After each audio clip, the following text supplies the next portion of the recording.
Trump administration proving it's serious about enforcing the border. Homeland Security Secretary John Kelly revealing a plan to staff up and to accelerate deportation hearings in order to deal with illegal immigration here in the U.S. He is calling for 10,000 new ICE officers and agents, as well as 5,000 new hires at the Customs and Border Patrol Agency. While many critics continue to blast the president's public stance on illegal immigration, the question remains, is Mr. Trump's policy harsher than President Obama's? Let's ask an immigration attorney, Matthew Colkin, who's been on our show before. Good to see you again, Matthew. Thanks for having me. You're welcome. So when you look at the facts, you know, the mainstream media is going to portray President Trump as this evil deporter. Is that true when you compare him to President Obama? Well, President Obama's deportation priorities that were established back in November of 2014 closely mirror those that we've seen in the leak memorandum that came out over the weekend.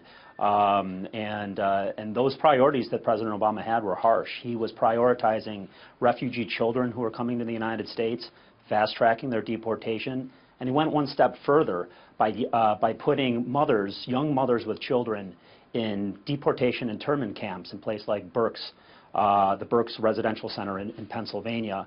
And these are Christians, evangelical asylum seekers, and they've spent the better part of the last year and a half in a jail. And some of these children, young children, have spent half of their lives in deportation jail. And we're hoping that President Trump will see the humanitarian concerns that are present and release them. Okay, will you work with immigrants that are coming into our country as an attorney trying to get them to become legal citizens?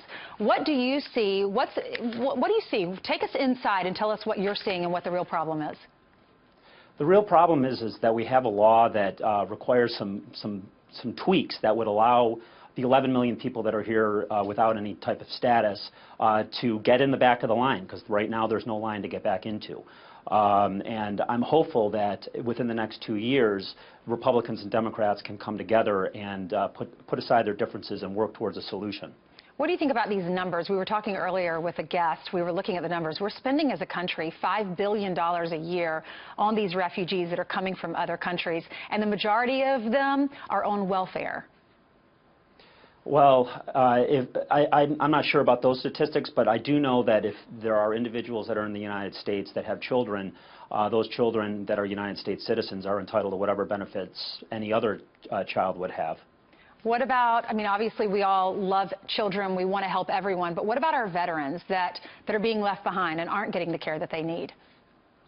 They absolutely need to be protected, as well as people who have green cards that have served in the military that are facing deportation. And that's been a serious problem under the last president. All right, good deal. Matthew Colkin, thank you for being with us. Thank you.